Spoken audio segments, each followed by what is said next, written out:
Part 2 of our biases and fallacy series, Disconfirmation Bias.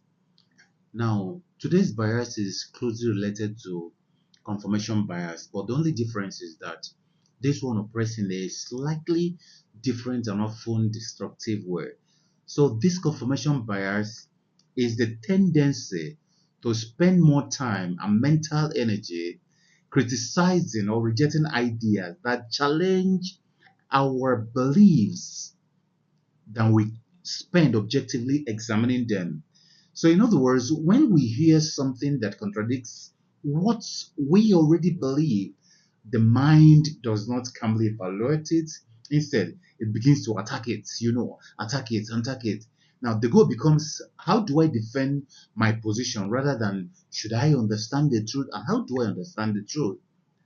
So, this plays out in real life, like I will always tell you, in two ways, in business and in relationship.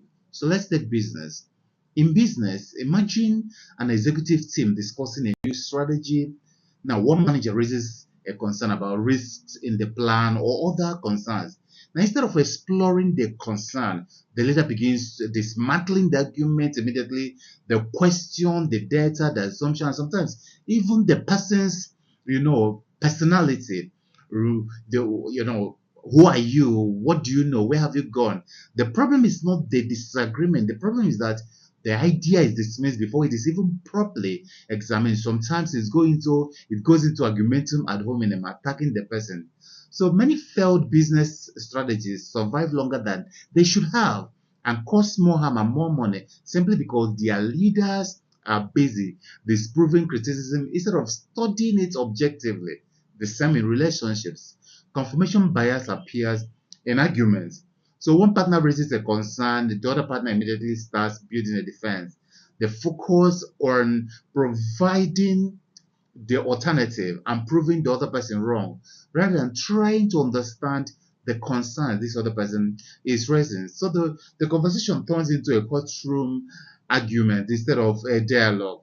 And with a lot of assumptions and made up mind coming into that. So once that person feels that their concerns are being attacked rather than understood, communications begins to break down. So why don't you understand me first? And they say, you're talking nonsense. So how do we reduce this confirmation bias? Now, the first step is learning to pause before defending. Ask yourself, am I defending? Am I trying to understand? When somebody challenges your view, resist the urge to dismantle the argument immediately. Maybe because you're a philosopher, you're a lawyer, you're a psychologist. Instead, ask a simple question. What part of this criticism might actually be valid? Is this person just stupid and saying nonsense?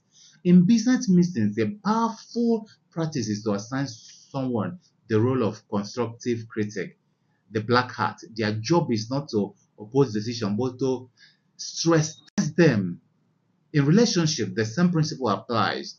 Okay, before responding, try restating the other person's concern in your own words. What is he doing? What is he trying to do? So make the forces of your mind to calm down, not just to react and block everything. So disconfirmation bias blocks, everything you are saying. It blocks learning. It doesn't even want to hear. Yeah, it's just attacking that. Doesn't want to improve the judgment. This happens a lot in business. It happens in the relationship. So sometimes the ideas we try hardest to disprove are the ones that are most times going to change things for us. So it's important that you understand this confirmation bias and run away from it. See you in the next one.